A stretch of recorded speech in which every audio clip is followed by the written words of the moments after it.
ओ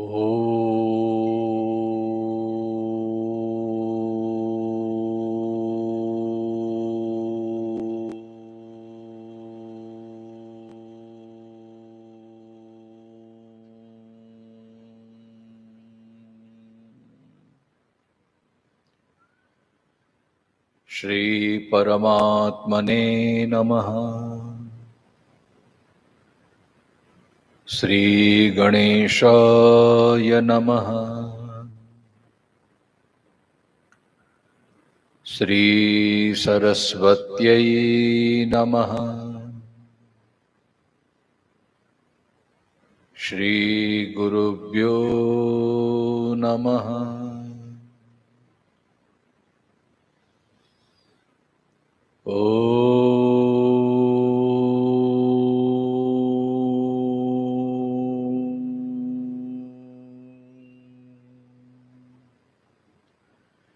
नमो भगवते वासुदेवाय।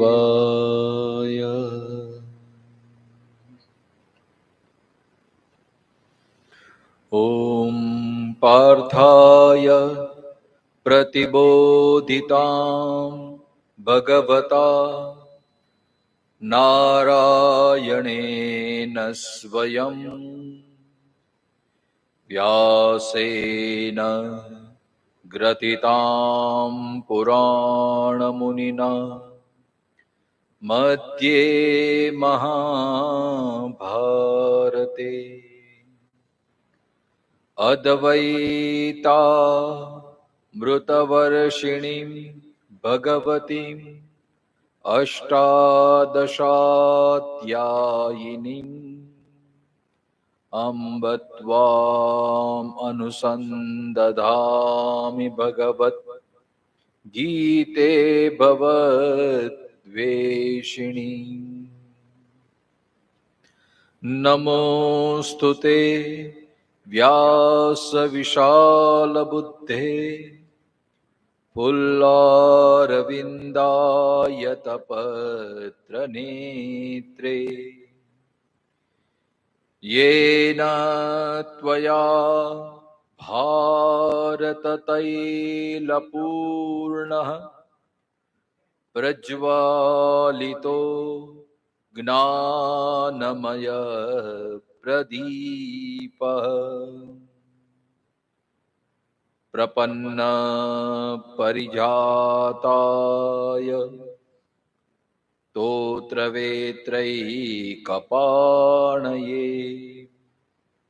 ज्ञानमुद्राय कृष्णाय गीतामृतदुहे नमः। सर्वोपनिषदो गावो दुग्धा गोपालनन्दनः पार्थो वत्स सुधीर्भोक्ता दुग्धं गीतामृतं महः। वसुदेवसुतं देवं कंसचाणूरमर्दनं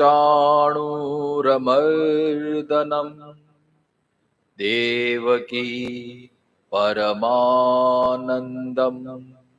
कृष्णं वन्दे जगद्गुरुम्।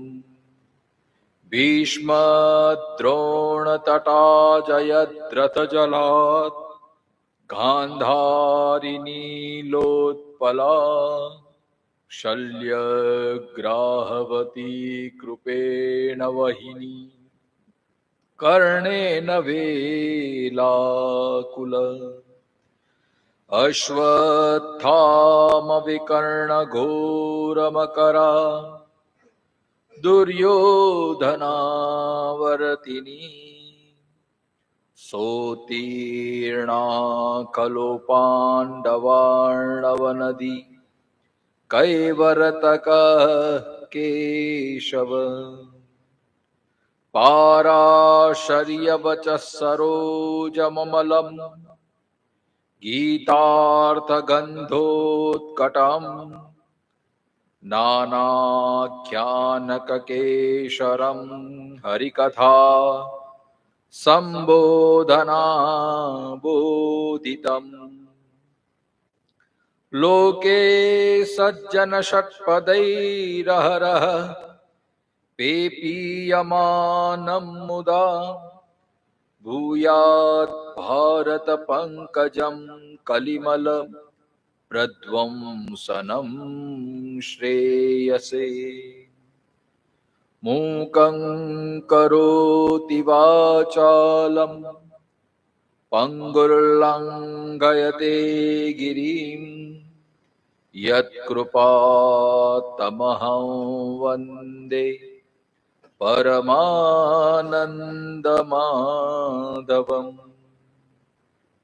यं ब्रह्मा वरुणेन्द्ररुद्रमरुतः स्तुवन्ति दिव्यैस्तवैः वेदैः साङ्गपदक्रमोपनिषदैः गायन्ति यं सामगाः ध्यानावस्थिततद्गतेन मनसा पश्यन्ति यं योगिनो यस्यान्तन्न विदुः सुरासुरगणा देवाय तस्मै नमः देवाय तस्मै नमः।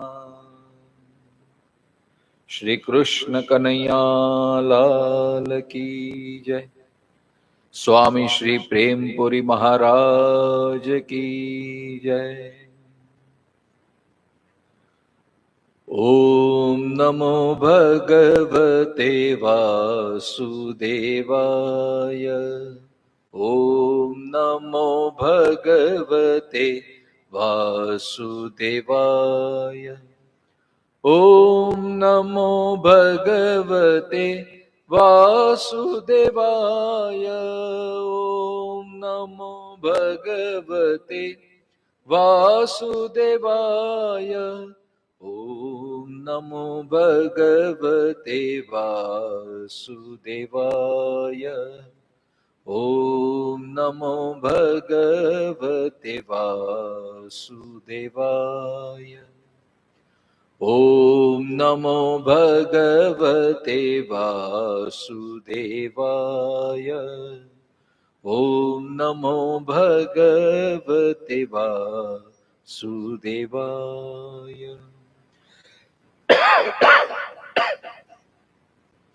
सुरासुरा सहित पाद पंकजा करे विराजत कमनीय पुस्तिका विदेश पत्नी कमलासन प्रिया सरस्वती नृत्य दुवाच मे सदा। ओ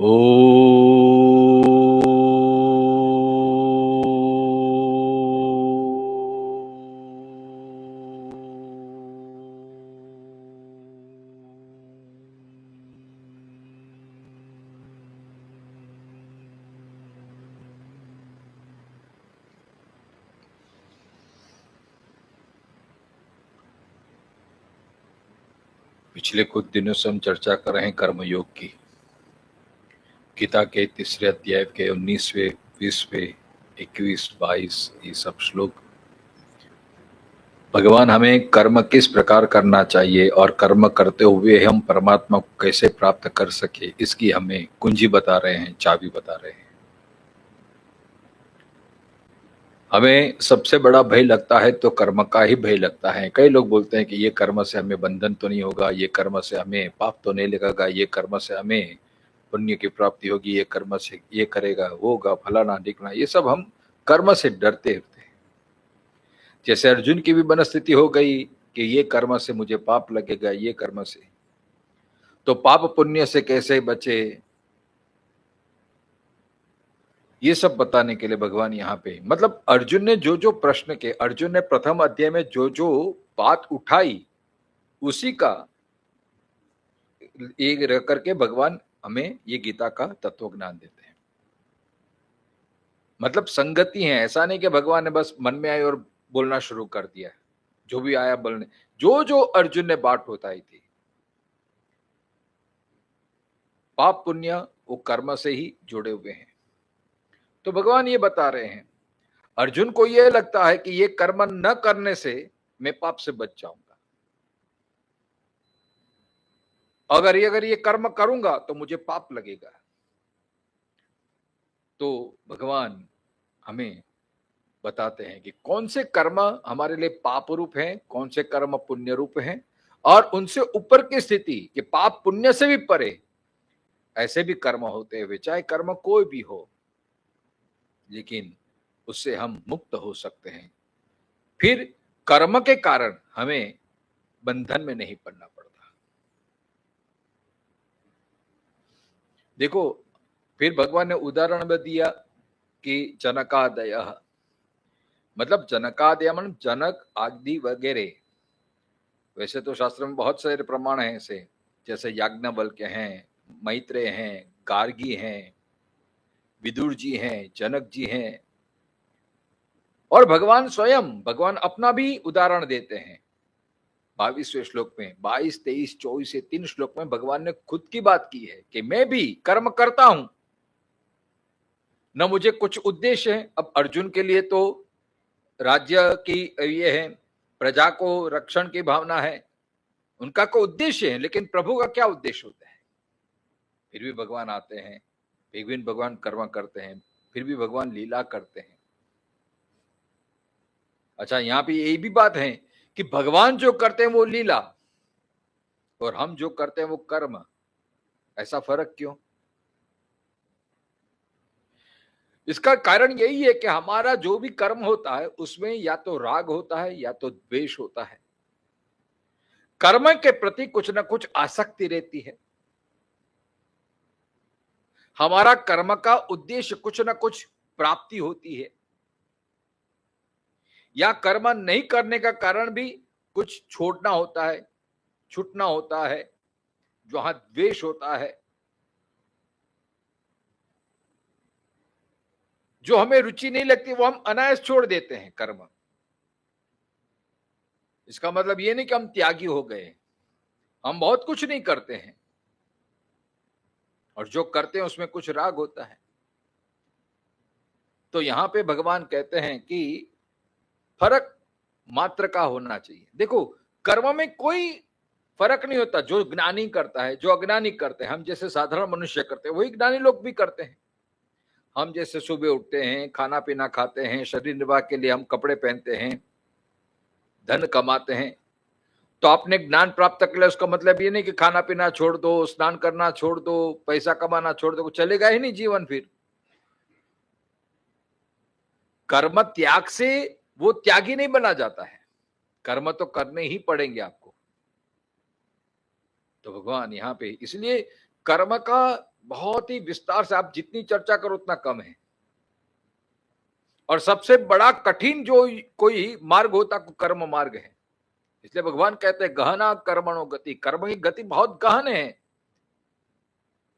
इसके लिए तो भगवान आगे कहेंगे तद विद्धि प्रणिपाते न परिप्रश्ने न सेवया। इसके लिए कुछ सदग्रंथ का आधार लेना पड़ेगा, सतपुरुष का आधार लेना पड़ेगा, कोई ज्ञानी का आधार लेना पड़ेगा, तभी हम अच्छे मार्ग पे टिक पाएंगे। नहीं तो अर्जुन की ऐसी स्थिति आ गई है, मूर्ता आ जाती है, तो हमारी तो क्या औकात है, हम तो कौन सी कक्षा में आते हैं। इसलिए शास्त्र का अध्ययन होना चाहिए, इसलिए नित्य स्वाध्याय होना चाहिए, इसलिए नित्य सत्संग होना चाहिए। तो जो कार्य नित्य होना चाहिए, इससे हमारी ये स्मृति बनी रहती है कि हमें किस प्रकार कर्म करना चाहिए। ये 3 ही श्लोक में, मतलब 19वां श्लोक ही इतना बड़ा गान है कि इसमें ही पूरा कर्मयोग का सार आ जाता है। अब भगवान ने जनक आदि का खुद का उदाहरण दिया। अब तक हमने जो भी चर्चा की उसका सारांश रूप में हम देखा जाए तो हम 2 भाग कर सकते हैं, ज्ञानी के और हमारे कर्म में। और ज्ञानी जो है कि भगवान जो लीला करते हैं उसमें क्या तफावत होती है, उतना हमें पता चल जाना चाहिए। तो देखो, तत्वज्ञानी के कार्य में 4 विशेषता होती है। कौन सी 4 विशेषता? जो ज्ञानी हैं, जो संत हैं, जो भक्त हैं, जो उपासक हैं या भगवान भी हैं, तो उनमें 4 विशेषता होती है कर्म की। इसलिए वो हमसे कुछ अलग हो जाते हैं, वो कर्म के दोष से बच जाते हैं। ये तो सिर्फ एक साधारण सारांश के रूप में मैं कर रहा हूं। ये तो गहन विषय, तो बहुत ही गहन है, लेकिन फिर भी ऊपर ऊपर से आप इतना भी कर पाए तो भी भयो भयो, तो भी आप अपनी आत्मा का कल्याण कर सकते हैं। आप परम शांति को प्राप्त कर सकते हैं, प्रसन्नता को प्राप्त कर सकते हैं। तो ज्ञानी की ये 4 विशेषता होती है कर्म में। कौन सी? सबसे पहले तो फिर चाहे कोई भी हो, जनक हो, अश्वपति हो, सुखदेव जी हो, व्यास जी हो, याज्ञवल्क्य हो, गार्गी हो, अब जितने भी महात्मा को आप पढ़ेंगे इन सब ने भी संसार किया है। अब देखो सुखदेव जी की बात है तो भागवत में तो सुखदेव जी परम वैरागी, आप लेकिन आप देवी भागवत का पारायण करेंगे तो उसमें सुखदेव जी की शादी भी हुई है, उन्होंने भी संसार किया है। तो अलग अलग पुराण में हमें ये प्रमाण मिलता है। तो ये सब परम वैरागी है, परम ज्ञानी है, फिर भी कर्म उन्होंने किया है, संसार उन्होंने किया है, और फिर भी उनसे मुक्त रह सके। किस लिए? वो 4 बातें विशेष रहती है। सबसे पहली विशेषता उनकी ये रहती है कि वो जो भी कर्म करते हैं ना, अज्ञान रहित कर्म करते हैं। मतलब उनका कर्म के पीछे कुछ ना कुछ उद्देश्य रहता है। उद्देश्य माने वो सोच समझ के कर्म करते हैं। देखो हमारे कोई कर्म होते हैं ना, उसके पीछे कोई सोच नहीं होती, कोई ज्ञान नहीं होता है। बस मन में आया तो कर दिया, मन में आया तो आके बैठ गए, मन में आया तो सो गए, मन में आया तो वो कर दिया। हमारे कर्म हमारे मन के हिसाब से चलते हैं, हमारी इच्छा के हिसाब से चलते हैं। हमें वो हेतु स्पष्ट नहीं होता है कि ये कर्म मैं क्यों कर रहा हूं। समझे कि नहीं? हम जो भी कर्म करते हैं बस एक होता रहता है। अब ये भी एक विलक्षण बात है, जो ज्ञानी होते हैं वो भी सहज, गीता में भी ये बात है, सहजम कर्म कौन्तेय। लेकिन सहजता का मतलब ये नहीं है कि मन में आए ऐसे करो। ज्ञानी जो भी कर्म करता है, चाहे छोटे से छोटा भी हो, लेकिन उसका हेतु स्पष्ट रहता है, हेतु शुद्ध रहता है। मतलब इनके पीछे कुछ ना कुछ प्रयोजन रहता है। इसलिए आप कोई भी ज्ञानी का कोई भी कर्म होगा, कोई भी भगवान की लीला होगा, तो इसके पीछे कुछ आध्यात्मिक रहस्य आपको मिलेंगे। इसलिए उनके कोई भी कर्म में ऐसे फालतू कर्म नहीं होते हैं। हमारे कर्म क्या है? बिना प्रयोजन, बिना कोई ये, तो बस फालतू कर्म हो जाते हैं। मतलब बस बैठे हैं, कुछ नहीं है तो चलो मोबाइल में गेम शुरू कर देते हैं। अब इसके पीछे क्या प्रयोजन है? हम बोलते जरा माइंड फ्रेश हो जाएगा, माइंड फ्रेश हो जाएगा। मतलब माइंड फ्रेंड ये हमारा उद्देश्य है, तो इसका मतलब ये नहीं कि हमने ये ज्ञान से किया है, हमने हमारा हेतु है। ये हेतु तो क्षुल्लक है सब। ज्ञानी जो भी कर्म करता है वो उनका हेतु उत्कृष्ट रहता है, कुछ ना कुछ समाज के कल्याण की उसमें भावना रहती है। तो ज्ञानी जो भी कर्म करते हैं, भगवान भी कोई भी कर्म किया है ऐसे ही नहीं किया बस सहज में। बस गोपियां के साथ भगवान रास करते हैं तो उनके पीछे भी कुछ उद्देश्य है, ऐसे ही नहीं बस चलो टाइम पास। ज्ञानी हो, संत हो, महात्मा हो, उनका एक एक कर्म, उनमें कुछ रहस्य छुपा हुआ होता है। मतलब वो कर्म ज्ञान पूर्वक सभानता से करते हैं, सावधानी से करते हैं। हम कर्म करते हैं बिना सावधानी, बिना देखे हुए, बस ऐसे ही कर दिया, बस मन में आया तो कर दिया, मन में आया तो ये कर लिया। ये बहुत बड़ा फर्क हो जाता है। इसलिए हमें ये कर्म का बंधन का अनुभव करना पड़ता है। इसलिए हम कर्म का परिणाम हमारे जीवन में होता है, इसलिए वो कर्म फिर हमारे जन्म मृत्यु का कारण बन जाता है। तो गीता हमें यह सिखाती है कि हम कोई भी कर्म करें सावधान हो जाए। देखो इच्छाएं तो बहुत होंगी, कार्य करने की इच्छा बहुत होंगी, मन तो ये कुत्ता रहता है, ये करना है, वो करना है, ये करना है, लेकिन हेतु क्या है? बस मुझे ये क्यों करना है? अपने आप से प्रश्न पूछिए, और फिर उसके आपको सही लगे, आपकी अंतरात्मा आपको कहे कि नहीं ये अच्छा है, कर्म करना ही चाहिए, फिर आप आगे बढ़िए। इसी को ही बोलते हैं कर्म योग, क्योंकि एक एक कर्म इसका परिणाम अवश्य होता है। कर्म ऐसा नहीं कि हम चलो इतना कर देंगे, क्या पता चल गया कि इसमें क्या फर्क पड़ता है, क्या फर्क बिल्कुल पड़ता है, छोटे से छोटे कर्म का भी फर्क पड़ता ही है। ऐसा मत समझना कि आपने कर्म कर दिया तो इसका कोई फर्क नहीं पड़ेगा, फर्क अवश्य पड़ेगा, क्योंकि भगवान ने कहा है कि कर्मण्येवाधिकारस्ते मा फलेषु कदाचन, फल में भले आसक्ति न हो, भले अधिकार न हो, लेकिन इसका मतलब ये नहीं हो सकता कि फल हमें नहीं मिलेगा। कर्म का अटल सिद्धांत है कि आपने कर्म किया तो उसका फल मिलेगा, मिलेगा और मिलेगा। कुछ कामना करके अपेक्षा से आपने कर्म किया तो कामना पूर्ति, अब उसमें प्रारब्ध भी आ जाता है, बहुत बड़े सब वो उसमें मिश्रण हो जाता है, फिर हमें फल की प्राप्ति होती है, हमारी पात्रता होती है, हमारा प्रारब्ध होता है, हमारा हेतु होता है, उस हिसाब से फिर हमें फल मिलता है। तो सबसे पहला ये तफावत होता है हमारे और ज्ञानी के कर्म की प्रक्रिया में। तो हम कर्म ऐसे ही कर देते हैं बस, उसके पीछे कोई प्रयोजन, न सोच, न कुछ विचार, न कुछ चिंतन। अगर इतना भी आ जाए तो हम कितने दुर्गुणों से बच सकते हैं। थोड़ी भी सावधानी हो जाए, थोड़ा भी हम विचार करें कि मुझे कर्म करने की इच्छा हो रही है, लेकिन इसका क्या उद्देश्य, उसका परिणाम क्या होगा, ऐसा सोच समझकर हम जब कर्म करेंगे तो बहुत बड़ी सारी विपरीत संजोगों से हम बच सकते हैं, बहुत कुछ प्रसन्नता में प्राप्त हो सकती है। ये ज्ञानी का पहला लक्षण है, मतलब वो कर्म की ऐसे रीति से कर, वो अज्ञान रहित कर्म करते हैं, वो सभानता पूर्वक कर्म करते हैं, वो जागरूक होकर कर्म करते हैं, बड़ी सावधानी से कर्म करते हैं। दूसरी विशेषता होती है, वो कर्म करते हैं लेकिन कामना नहीं रखते, कामना रहित, आसक्ति रहित कर्म करते हैं। वो ऐसा सोच के नहीं करते कि मुझे ये करूंगा तो इतना मिल जाएगा, ये मिल जाएगा, ये मिल जाएगा। देखो हमारा कर्म, हम कुछ ना कुछ कामना होती है ना, स्वसुख की। हमारा 99.9% जो भी कर्म होता है ना, वो कामना के कारण ही होता है।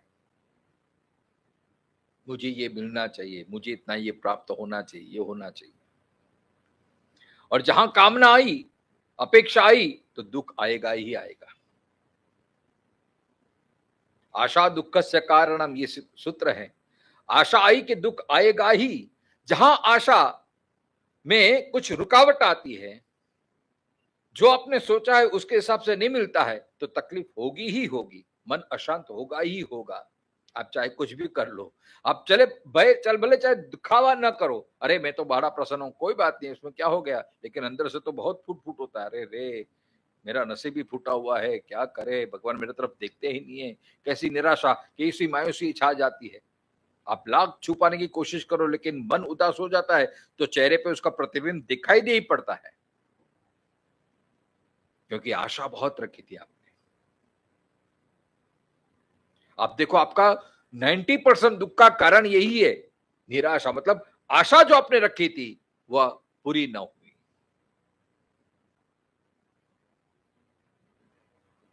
तो ये हमें सुधार लाना चाहिए। कर्म तो करना ही पड़ेगा, तो कामना रहित, बस कुछ भी कामना आप ईश्वर पे छोड़ दो, बस जैसी भगवान की मर्जी। क्योंकि कामना ही तो फल आया, फल की कामना से हम करते तो फल तो भूतकाल है, अरे भविष्य काल है फल तो, और कल किसने देखा है। लेकिन कर्म वो वर्तमान होता है। तो ज्ञानी जो भी कर्म करता है वर्तमान में, मतलब इस क्षण को वो मानता है, इस क्षण का ही भरपूर उपयोग करता है।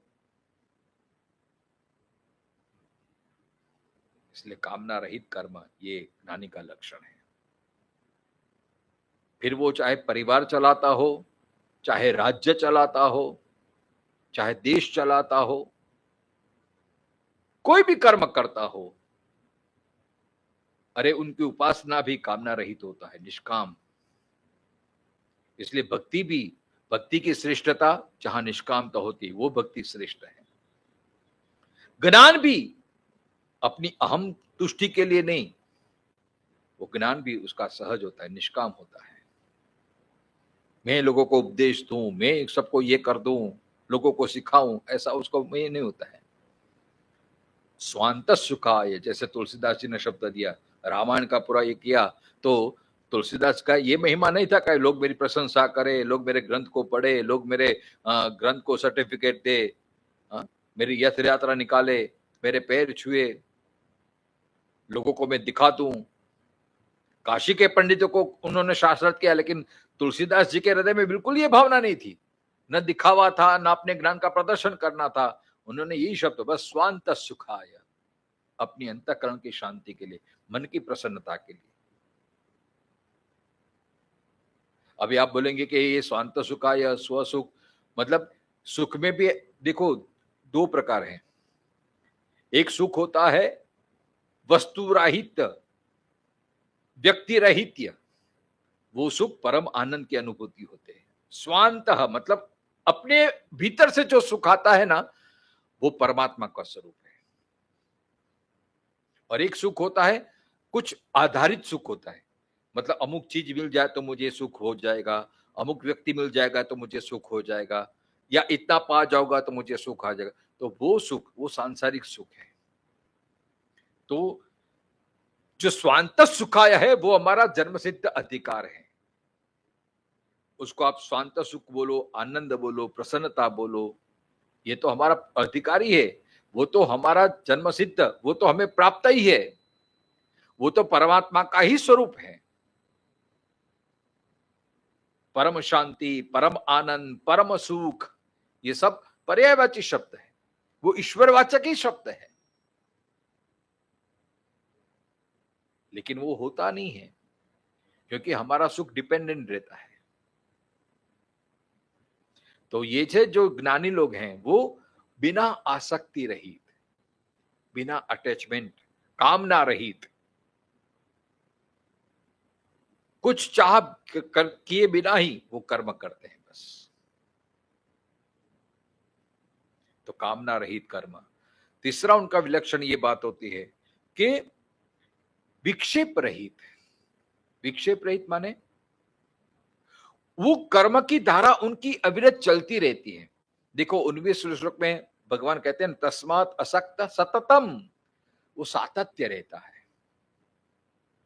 हमारा क्या होता है, हमारा कर्म कुछ दिन के लिए होता है, कुछ समय के लिए होता है, उसमें सातत्य नहीं होता है, इसलिए हम परिणाम से वंचित हो जाते हैं। जीवन में जो सफल हुआ है उसका कारण वो कंटिन्यूटी होती है। कर्म की सिद्धि कब प्राप्त होती है, जब तक फल की प्राप्ति है। फल यहां पे लौकिक भी होता है और अलौकिक भी होता है। ईश्वर प्राप्ति ये भी अलौकिक फल है, लेकिन वो कब साध्य होगा, जब तक वो फल की प्राप्ति ने, तब तक चरे वेति चरे वेति चरे वेति। तो विक्षेप रहित मतलब सातत्य, इसमें दो बातें हैं। सातत्य होता है, कंटिन्यूटी, मतलब जो काम किया वो सहजता से, वो नित्य उनका होना चाहिए, नित्य करना है। जैसे आपकी उपासना हो गई, जैसा आपका अभ्यास हो गया, आत्म कल्याणार्थ आप जो भी कर्म करें उसमें सातत्य होना चाहिए, तभी वो प्रसन्नता बनी रहती है। उसमें आलस्य नहीं होता है। हमारा तो इतना, हम कोई भी काम करते हैं फिर वो कंटाल जाते हैं, फिर वो छोड़ देते हैं, फिर दूसरा काम शुरू कर देते हैं, भाई इसमें मजा नहीं आता है। अब दूसरे क्षेत्र में वो शुरू कर दिया, उसने दूसरा लाइन शुरू कर दिया, उसमें 2-4 साल गवा दिए, फिर बोलता है इसमें मजा नहीं है, पहले तो बहुत अच्छा मुनाफा मिलता, अभी हो गया, चलो अभी तीसरा शुरू कर देते। वो आदमी कहीं नहीं पहुंचता है।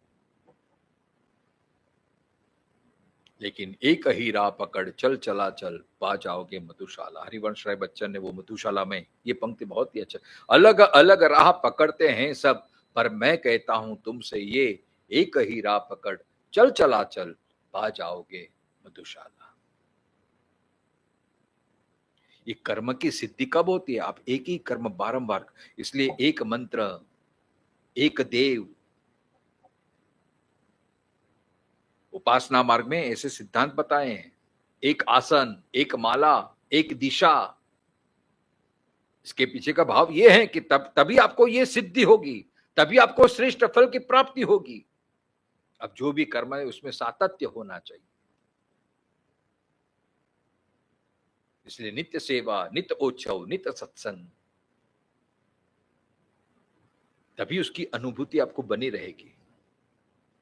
हमारा क्या होता है, थोड़ा बहुत फल मिल जाता है फिर छोड़ देते हैं, फिर ऐसा नहीं होना चाहिए। आप हमसे, आपने हमारे जीवन में ऐसे कौन से नियम कि ये करना ही है चाहे कुछ भी हो जाए, ऐसे नियम हमारे जीवन में है कुछ? कभी भी नहीं है। और बातें बड़ी बड़ी कि मुझे ये नहीं मिलता है, वो नहीं मिलता, लेकिन हमने इसके लिए कितना सेक्रीफाइस किया है, हम कितना समर्पित हुए कर्म के प्रति। सबको पुण्य चाहिए लेकिन उस प्रकार से कर्म नहीं करने हैं, और पाप किसी को नहीं चाहिए लेकिन उस प्रकार के कर्म किसी को छोड़ना नहीं है। हमारी यही अवस्था है ना, सुख सबको चाहिए, शांति सबको चाहिए, लेकिन इस प्रकार हमने कर्म कैसे किए?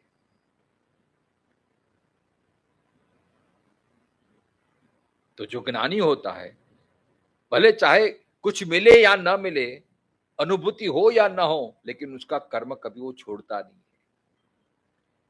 उसके लिए कर्म ही उसकी पूजा होती है, कर्म ही उसकी उपासना बन जाती है, कर्म इसका स्वभाव बन जाता है।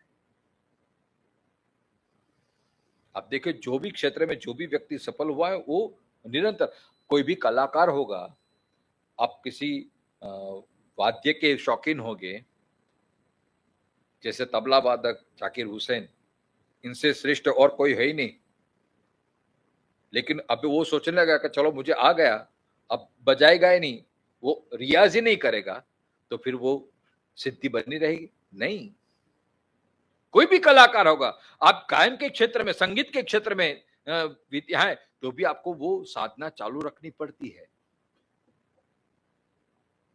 हमारे कर्मकांड जगत में ऐसा भी कहा जाता है कि अभी आपने वेद आत्मसात कर लिया तो बस अभी सब बंद करके पोथी रख दो मालिये पे, अभी जरूरत नहीं, मैं ज्ञान प्राप्त कर लिया। नहीं, वो ज्ञान टिकता नहीं, वो टिकाने के लिए भी नित्य स्वाध्याय करना पड़ता है, नित्य आवर्तन करना पड़ता है। क्योंकि ये मन का स्वभाव है कि आपने छोड़ दिया तो वापिस आप नीचे आ सकते हैं। सिद्धि मिल गई, उपासना के फलस्वरूप आपको प्रसन्नता मिल गई, फिर भी वो कर्म चालू रखना चाहिए। मैंने कहा था ना कि कृष्ण की दिनचर्या, अब वो तो खुद भगवान है, फिर भी वो गायत्री जप करते हैं, फिर भी वो नित्य उपासना करते हैं, पंडितों से बुलवा के वेद घोष करते हैं, वेद पारायण करते हैं, यज्ञ यागादि करते हैं। तो जो बात, इससे दो बातें सिद्ध होती है, एक शास्त्र का मर्यादा का अनुशासन हम करते हैं, जीवन में एक अनुशासन आता है, एक नियमितता आती है, और उससे समाज में भी अच्छा प्रभाव पड़ता है। तो ज्ञानी जो भी कर्म करता है विक्षेप रहित करता है, आलस्य रहित करता है। हमारे में कभी कभी कर्म में शिथिलता आ जाती है, चलो आज कंटाला आ जाता है, चलो आज नहीं करते हैं, 2 दिन के बाद करेंगे, तो ये नहीं होना चाहिए। देखो कितनी सावधानी है ये सब बातें, लेकिन ये जीवन में अपनाते अपनाते कई सालों का अभ्यास होता है, तब ये बात सिद्ध हो जाती है। तो अज्ञान रहित, कामना रहित, विक्षेप रहित, मतलब सातत्य और सहजता से, और अहंकार रहित होता है। ज्ञानी जो भी कर्म करता है उनके पीछे वो अहम भाव नहीं रखता है, मैं ज्ञानी, मैं बड़ा, मैं महात्मा, वो सहजता से करते हैं। और सबसे बड़ी विशेष बात, वो जो भी करते हैं उनमें इन्वॉल्व हो जाते हैं, तल्लीन हो जाते हैं। जो भी, अब देखो हमारे लिए क्या होता है, हम कर्म का भेद करते हैं, ये कर्म अच्छा है, ये बुरा है, नहीं ऐसा होना चाहिए, ऐसा होना, हम चॉइस करते हैं। लेकिन आपको कर्म से ईश्वर को प्राप्त करना होगा, तो चॉइस का मिले तो बहुत ही अच्छा है, लेकिन कभी कभी चॉइस का नहीं मिलता है। अब हमारा प्रारब्ध ही है कि जो भी करना है तो प्रारब्धवशात जो भी हमें मिल जाए उसको हमें अपनाना पड़ेगा। और ऐसा नहीं है कर्म सिद्धांत में कि ऐसा ही कर्म करेंगे तो ही आप परमात्मा को प्राप्त कर सकते हैं, ऐसा करने से आपको आपको परमात्मा नहीं मिल सकता है, ऐसा कुछ भी नहीं। चाहे कर्म कोई भी करो, मैंने कई कई बार उदाहरण दिया है ना कि तुला समाधि वो व्यापारिक व्यापार करके करके परमात्मा को प्राप्त करे, गोरा कुंभार। समाज के कोई भी क्षेत्र में आप अपनी आजीविका चलाने के लिए जो भी आप प्रारब्धवशात जो भी कर्म करते हैं, कर्म से ही आपकी शुद्धि हो सकती है। लेकिन ये बात आ जाएगी, आप जो भी काम करो आसक्त रहित, कामना रहित, स्वसुख की इच्छा रहित, तभी ये कर्म योग बनेगा हमारा। नहीं तो हमारा कर्म ही हमारा सुख दुख का कारण है, बंधन मुक्ति का कारण है। इसलिए ये बातें आनी चाहिए। भगवान कहते हैं कि न मे पार्थास्ति कर्तव्यम त्रिषु लोकेषु किंचन नान अवाप्तम अवाप्तव्यम वर्त एव च कर्मणि। 22वां श्लोक। न मे मम पार्थ न अस्ति न विद्यते कर्तव्यम त्रिषु अपि लोकेषु किंचन किंचन अपि किंचन किंचिदपि कस्मात् न अवनाप न अनवाप्तम अप्राप्तम अवाप्तव्यम प्रापणीयम तथापि वर्ते एव च कर्मणि अहम्। अब भगवान खुद का एग्जांपल देते कि मुझे क्या पाना है। भगवान कहते हैं मैं सिर्फ मनुष्य लोक में नहीं, तीनों लोक का अधिपति हूं। स्वर्ग का भी अधिपति भगवान है, मनुष्य लोक का भी है। अरे 14 भुवन वो नाथ है, वो 14 भुवन का नाथ है, समग्र ब्रह्मांड का अधिपति है। फिर भी भगवान कहते हैं कि मैं कर्म करते रहता हूं। क्यों? मुझे कुछ पाना नहीं है, मुझे कुछ दिखाना भी नहीं है, लेकिन फिर भी कर्म में बरतता हूं। भगवान अपना एग्जाम्पल देते हैं। इसलिए हे अर्जुन, ऐसा मत सोचना कि तुझे राज्य नहीं चाहिए तो फिर मैं युद्ध क्यों करूं।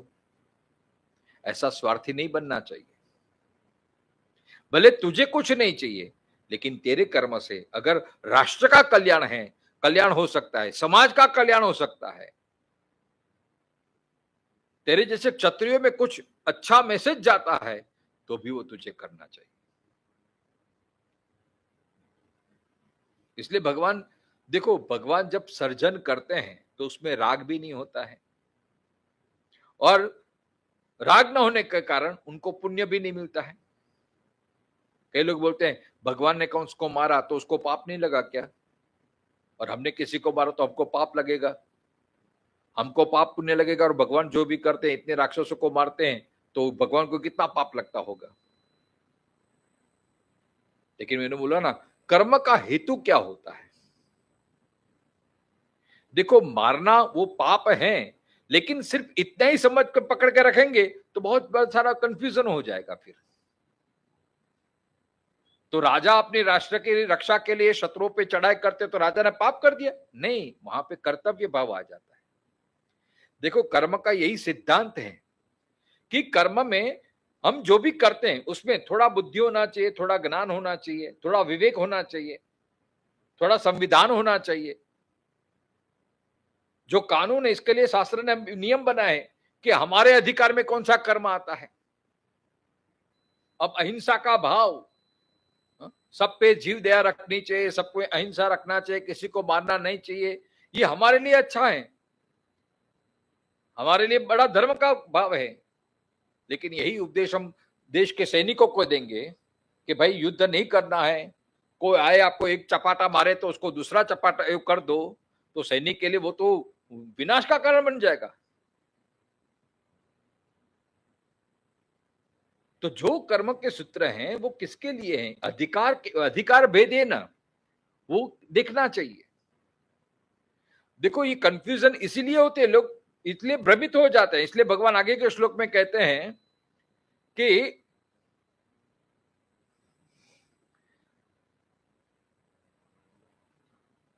न बुद्धि भेदम जनेत अज्ञानाम कर्म संगिनाम, 26वें श्लोक में। हम कंफ्यूज क्यों हो जाते हैं? क्योंकि हम थोड़ा बहुत बस पढ़ लेते हैं, थोड़ा बहुत सुन लेते हैं, फिर अपने आप उसकी संगति बनाने लगते हैं। भगवान ने तो ऐसे कहा है, इस ग्रंथ में तो ऐसे कहा है, फिर उसको हम प्रमाण मानने लगते हैं। इसलिए हमारी बुद्धि में भेद हो जाता है। भाई ये शास्त्र तो ये कहता है, ये शास्त्र। कई लोग मुझे प्रश्न करते हैं ना, शास्त्री તમે આમ કીધું પ્રવચનમાં, પણ मैं तो आम वाच्યું હતું, मैं तो आम कीधું હતું, मैं तो आम સાંભળ્યું હતું, तो आपका सही कि ग्रंथ का सही? देखो, सब सही होता है, लेकिन हमारी पात्रता क्या होती है। फॉर एग्जाम्पल, अब कोई शिष्य, गुरु ने आदेश दिया कि भाई दिन में 2 ही बार सिगरेट पीनी चाहिए, ऐसा वो बोलते थे। एक आदमी आया और ये शब्द उनके कान में पड़े, भाई दिन में 2 बार सिगरेट पीनी चाहिए। उसने माने, अरे गुरुजी ने आदेश दिया है दिन में 2 बार सिगरेट पीनी चाहिए।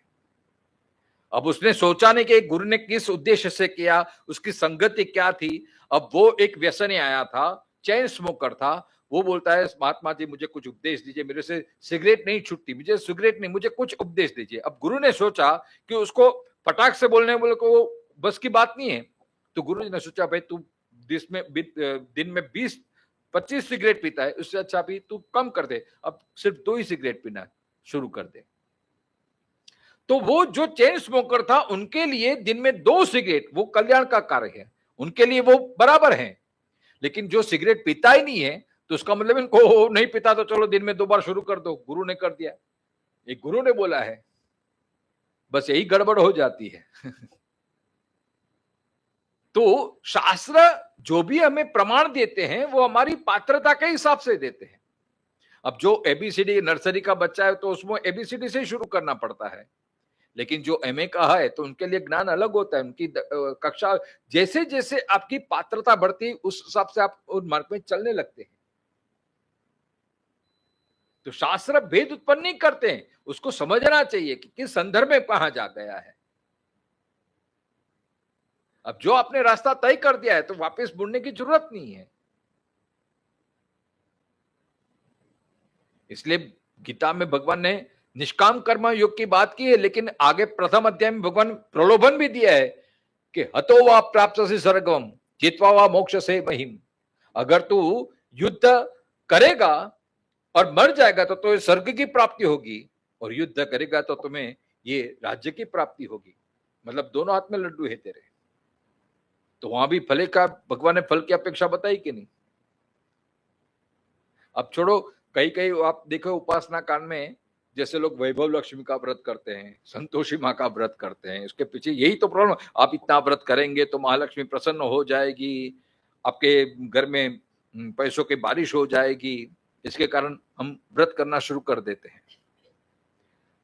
अब कई लोग प्रश्न करते हैं कि शास्त्री जी हमारे शास्त्र में ऐसे ऐसे प्रलोभन देते हैं और सकाम भक्ति बताई और आप निष्कामता की बात करते हैं, लेकिन वो जो शुरुआत वाली भक्ति है, जो अभी भक्ति मार्ग में प्रवेश कर ले, उनके लिए सकामता बताई है।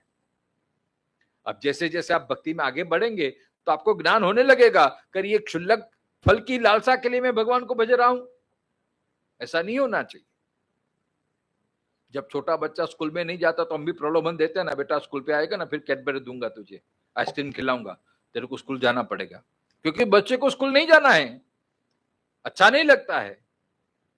अब बच्चे की बुद्धि का इतना विकास नहीं है कि स्कूल में जाऊंगा तो मेरा ही कल्याण है, मेरा ही भला है, इसलिए माँ बाप उनको प्रलोभन देते हैं, बेटा जाके आएगा चॉकलेट दूंगा, और बच्चे वो चॉकलेट की लालच में जाके आता है, मुझे चॉकलेट मिलेगी, मुझे चॉकलेट मिलेगी। लेकिन वही जब वो ज्ञान प्राप्त करता है, फिर 5वीं 6वीं कक्षा में आता है, फिर उनको ऐसा बोलना पड़ता है, बेटा जाके चॉकलेट आके। कोई पीएचडी कर रहा हो उसको बोलेंगे अरे तूने ये थीसिस कर दिया, अब मैं चॉकलेट दूंगा। अब वो उससे ऊपर हो, मतलब ज्ञान ही, भक्ति ही आपको धीरे धीरे धीरे ऊपर ले जाती है। इसलिए शुरुआत में हम जब बच्चे हैं, अभी तो हम ज्ञान मार्ग के बच्चे, हम कर्म मार्ग के बच्चे हैं, अभी हमने सिर्फ नर्सरी ही अभी तो ये कर दी, मंजिल तो बहुत दूर है हमारे लिए। इसलिए थोड़ा बहुत प्रलोभन आ जाता है, लेकिन उसमें भी हमारा विकास होता है, और जैसे ही हम आगे बढ़ते हैं तो हमें ये बात क्षुल्लक लगने लगती है। मतलब इसका मतलब ये नहीं कि सब गलत था, पात्र के भेद से ये सब बातें होती है। तो कभी भी भेद उत्पन्न नहीं करना चाहिए। अर्जुन को ये लगता है कि मैं ये नहीं करूंगा तो बड़ा समझ में आदर्श बैठ जाएगा। अर्जुन को यह लगता है कि मैं युद्ध करूंगा तो वर्ण संकरता आ जाएगी। लेकिन भगवान तो ये कहते हैं कि अगर तू युद्ध नहीं करेगा तो वर्ण संकरता आ जाएगी, क्योंकि क्षत्रिय तेरा धर्म है।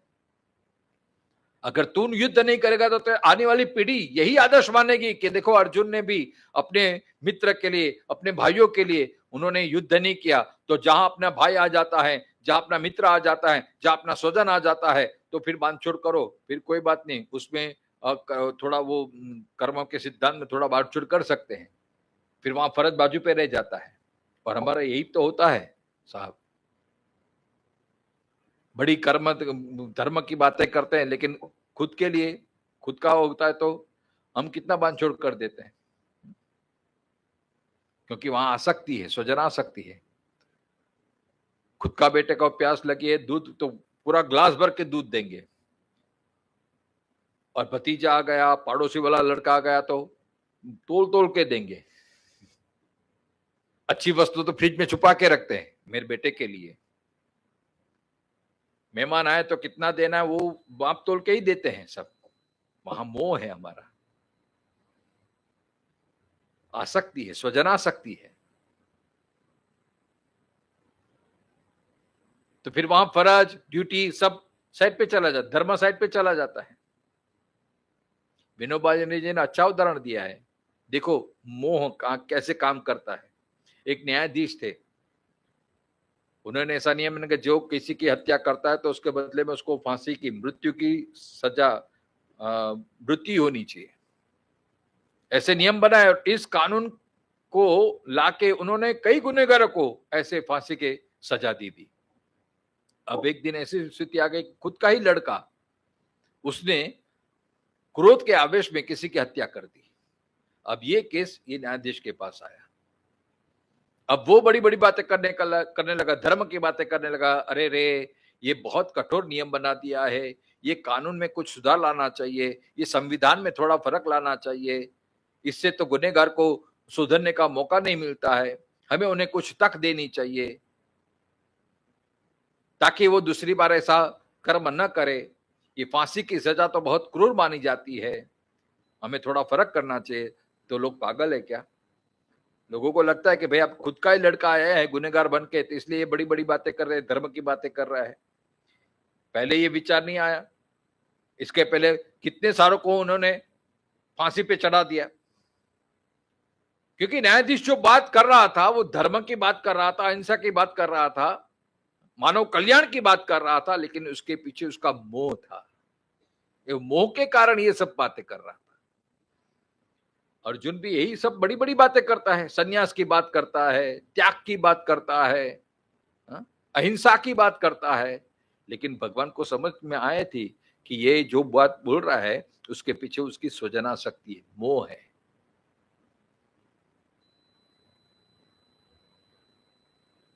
तो कर्म का सिद्धांत ये, चाहे कोई भी हो, सबके प्रति समान दृष्टि रखनी चाहिए। तो हमारे में और ज्ञानी में यही फर्क है। हम कर्म करते हैं हमारे सुख के लिए, इसलिए देखो भगवान को पाप पुण्य नहीं लगता, क्योंकि वो सर्जन करते हैं तो भी उनमें कुछ राग नहीं है, कुछ आसक्ति नहीं है, ऐसे ही सहज से वो करते हैं। भगवान किसी के प्रति पक्षपात भी नहीं करते हैं, ये भागवत में प्रमाण है। और जब संहार करते हैं, सृष्टि का प्रलय होता है, तो भगवान को पाप नहीं, क्योंकि उसके पीछे द्वेष नहीं है। हमारा कोई भी कर्म होगा ना, तो देखो या तो राग होगा या तो द्वेष होगा, और इसमें ही सारे दुर्गुण आ जाता है। इसलिए हमारे कर्म में पाप पुण्य का वो लंगर बढ़ जाता है, ये फिर वो जीवन जन्म मृत्यु का वो सब लेबल लग जाते हैं। क्योंकि कोई भी कर्म, अच्छा कर्म होगा तो उसमें कुछ न कुछ राग होगा। हमारे संबंध में, हमारे कार्य में भी कुछ राग हैं, कुछ आसक्ति है, इसलिए हम कर्म करते हैं। और जो भी कर्म छोड़ते हैं उसमें कुछ द्वेष होता है। श्राद्ध में कई बार ऐसे एक होता है कि संकल्प होता है कुछ छोड़ने के लिए। एक जन ने संकल्प करा, पंडित जी मुझे मेरे पितरों के लिए कुछ छोड़ना है, मुझे संकल्प करा है। बोले क्या छोड़ेंगे? मैंने बैंगन छोड़ दिए। क्यों? बैंगन अच्छे ही नहीं लगते हैं उसे भी मुझे स्वाद में अच्छे ही नहीं लगते, इसलिए बैंगन छोड़ दिए तो जिसमें अपनी रुचि नहीं है, जिसमें अपना राग नहीं है, वो अनायास छूट जाते हैं, वो त्याग नहीं माना जाता है। जो आपको अच्छा लगता है, जिसके बिना आप रह नहीं सकती, आप आम छोड़ दो क्योंकि आम बहुत अच्छा लगता है, और अगर वो छोड़ सकते हैं तो वो सच्चा त्याग माना जाता है, वो सच्ची उपासना मानी जाती है। लेकिन हमारा राग कैसे बढ़े वही हम प्रयत्न करते हैं, और वो संसार के राग को फिर हम प्रेम का स्वरूप दे देते हैं। भी करना पड़ता है क्या भाई, अब परिवार है तो परिवार का तो भरण पोषण करना ही पड़ेगा, क्या करेंगे, बच्चों को तो निभाना, क्योंकि वो राग है, आसक्ति है। अवश्य कर्म करना पड़ेगा, कर्तव्य कर्म। देखो, इसलिए कर्तव्य अलग होता है और राग अलग होता है। कर्म में कोई भेद नहीं, आप चाहे राग से करेंगे तो भी कर्म वही होगा, कर्तव्य भाव से करेंगे तो भी कर्म वही होगा। लेकिन राग द्वेष के कारण आपका बंधन हो जाएगा। और बहुत सरल भाषा में कहे तो पूरा ये कर्मयोग का सार, अगर आप राग द्वेष रहित होके निष्काम भाव से बिना कुछ अटैचमेंट रखे हुए कर्म करेंगे तो भी संसार में कोई भी कर्म करते हुए आप पाप पुण्य से, उनके दोष से बचे रहेंगे। फॉर एग्जाम्पल, जैसे कैद खाने में कैदी भी रहता है और जेलर भी रहता है, सुपरिटेंडेंट भी रहता है। कैदी की अवस्था अलग है क्योंकि वो बंधन में है, और जेलर भी कैद खाने में जाता है, लेकिन वो सजा भुगतने के लिए नहीं। बस हमारे और ज्ञानियों के कर्म में इतना ही तफावत है, वो संसार में रहते हैं, सब कुछ हमारे जैसा ही कर्म करते हैं, लेकिन हम बंधे हुए हैं हमारे कर्म से, हमारे सुख दुख के फल से, हम फलासक्ति से बंधे हुए हैं, हम आसक्ति से बंधे हुए हैं, हम राग द्वेष से बंधे हुए हैं। और ज्ञानी लोग ये भी संसार में रहते हैं, लेकिन वो जेलर की तरह, सुप्रिटेंडिंग की तरह, वो ये सब कैद खाने में आए हुए, संसार में आए हुए भी मुक्तता का अनुभव कर सकते हैं। तो हमें भी ये कैदी से वो सुप्रिटेंडेंट की प्राप्ति हम कर सकते हैं, जो इस प्रकार कर्म करे। तो फिर कर्म या सृष्टि हमारे लिए बंधन का कारण नहीं हो जाएगी, सुख दुख का कारण नहीं हो जाएगी। एक छोटा सा उदाहरण देखो, हमारे लिए कोई कर्म अच्छा होता है, कोई बुरा होता है, कोई सुख रूप होता है, कोई दुख रूप होता है। हमें लगता है कि ये कर्म अच्छा, ये कर्म करने को मिलेगा तो अच्छा रहेगा, ये कर्म कर रहा तो कंटाला आ जाता है। कर्म कर्म ही होता है, लेकिन कर्म को हम किस दृष्टि से देखते हैं, उसके लिए हम सुख दुख या कंटाला या क्या बोलते हैं, प्रसन्नता का अनुभव करते हैं। लेकिन कर्म चाहे कोई भी हो, फिर भी आप प्रसन्न रह सकते हैं। घर में कोई रसोई बनाता है, नित्य वो क्रिया करता है, तो फिर कंटाला आता है कि नहीं? स्वाभाविक है, क्या रोज ये रोटी बनाना, क्या ये करना, भगवान अब कब छुटकारा देंगे। घर में करना हो तो बहुत कंटाला आ जाता है। तो इसका मतलब क्या हुआ? रोटी बनाना वो बोरिंग कार्य है, ऐसा हुआ ना। रोज एक का एक, रोज कई लोग बहने वो अभी अभी तो मुझसे नहीं होते, अभी आपको नौकर रख लो, क्या आखी जिंदगी मुझे यही करना है, रोटी बनाना रोटी बनाना रोटी बनाना, मेरी तो बस जिंदगी यही पे सिमट गई। हाँ? जब देखो तब किचन में ही बना रहो, कभी ये बनाओ कभी वो बनाओ, मेरी तो कोई जिंदगी नहीं, मेरी को तो लाइफ नहीं है। और अपने आप को बहुत एकदम ये महसूस करती है। लेकिन वही जब गुरुद्वारे में जाती है, अपने गुरुद्वारे में देता है, आप वहां पे जाएंगे कोई भी गुरुद्वारे में, आप वहां पे क्या बोलते हैं जो बड़ा, हाँ लंगर, लोग सेवा देते हैं वहां पे, कई औरतें कई पुरुष भी वहां जाके रोटी बनाने लगते हैं, आटा गूंदने लगते, कोई सब्जी काटने लगते हैं, जो भी सेवा मिल जाए, कोई साफ सफाई का काम करता है। बड़े बड़े आदमी मैंने देखा है कि मर्सिडीज कार में आते हैं और वो जूते घर में जाके लोगों की पॉलिश करते हैं। ये गुरुद्वार में मैंने देखा, आश्चर्य लगा। वहां उनको कोई शर्म नहीं है, कोई कंटाला नहीं है, क्योंकि भाव बदल गया। ये तो मैं मेरे ग्रंथ साहिब की सेवा कर रहा हूं, मेरे दरबार में, मेरे गुरु ग्रंथ के दरबार में जो भी आते हैं उनकी मैं सेवा, ताकि वो भगवत भाव उसमें बन गया। तो देखो, बूट सफाई करने की भी क्रिया, उनको संकोच नहीं है, उनमें उनको अहंकार का वो नहीं है, अरे मैं इतना बड़ा सेठ और ये बूट, अपने अपने धन्यता का अनुभव कर रहे हैं। परिस्थिति वही है। और वही क्रिया जब हम घर में करते हैं, अरे तुम्हारे हिम्मत कैसे हो मुझे बोट पॉलिश करने की, क्या मैं इसके लिए बनी हूं, क्या वो कर ले, क्योंकि हेतु बदल गया, भाव बदल गया। बस मुझे यही, हमें ये नहीं सोचता, हम सिर्फ गुरुद्वारे में भगवान को देखते हैं और वहां सेवा करते, तो हम पुण्य का वो कार्य करते हैं। तो इस संसार को ही आप भगवान का गुरुद्वार बना लो ना साहब, ये परिवार को ही आप भगवान का स्वरूप मान लो ना, और फिर वो सेवा करेगो तो आप कंट्रोला नहीं आएगा, तो फिर आपकी वो रोटी बनाने की क्रिया भी, भले आप किचन में बनाते हो, आपकी उपासना बन जाएगी सर, फिर आपको कंट्रोला नहीं आएगा। भगवान ने मुझे जो काम नियुक्त किया, प्रारब्धवशात जो भी मुझे मिल गया, बस यही भाव, भगवत भाव बच गया, तो फिर ना कोई कंटाला ना है, ना कोई ऐसा ये काम छोटा ये काम बड़ा, कुछ ना है। बस आप भगवत भाव रख लो, ईश्वर ने मुझे ये निमित्त बना है, मुझे ये करना है, बस ईश्वरीय भाव रख के आप कर्म करते चलो, इसी से ही आपकी अंतःकरण की शुद्धि होने लगेगी। फिर आपको कोई अपेक्षा नहीं, बस यही मेरी सेवा है, यही मेरी पूजा है। भाव बदल गया। नहीं तो आप जो घर में करते थे वही गुरुद्वारे में करते हैं, लेकिन वो पुण्य का काम बन जाता है, क्योंकि वहां भगवान आपको दिखता है। तो भगवान आपको सिर्फ गुरुद्वार तक की क्यों सीमित रखते हैं? भगवान तो कहते हैं वासुदेव स्वरमिति स महात्मा सुदुर्लभ सर्वस्व चाहम हृदय सन्निविष्ट। भगवान तो कहें कि हर कण कण में हूं। आप विष्णु सहस्त्र का पाठ करेंगे तो सबसे पहला शब्द यही आता है, विश्वम विष्णुर वषट्कारो, पूरा विश्व ही मैं हूं। ईशावास्य उपनिषद भी यही कहता है, ईशावास्यमिदं सर्वम यत्किंचित् जगत्यान जगत, सारे विश्व में जो भी कण कण में, भगवान कहते हैं ईशावास्य मेरा ही वास है। तो आप जो भी काम करें भगवान के लिए कर रहे हैं बस। फिर आप अपने पति में भगवान को देखे, पत्नी में भगवान को देखे, पुत्र में भगवान को देखे,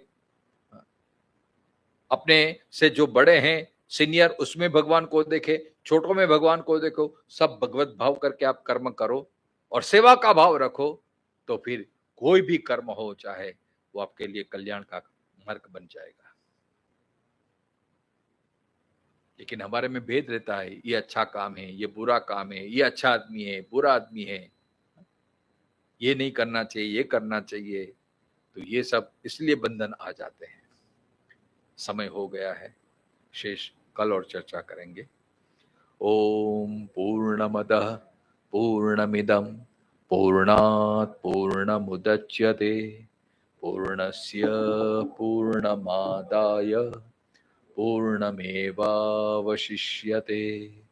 ओम शांति शांति शांति। शंकरं शंकराचार्यं केशवं बादरायणं सूत्रभाष्यकृतो वन्दे भगवन्तौ पुनः पुनः। ईश्वरो गुरु आत्मेति मूर्तिभेदविभागिनी व्योमवत् व्याप्तदेहाय दक्षिणामूर्तये नमः।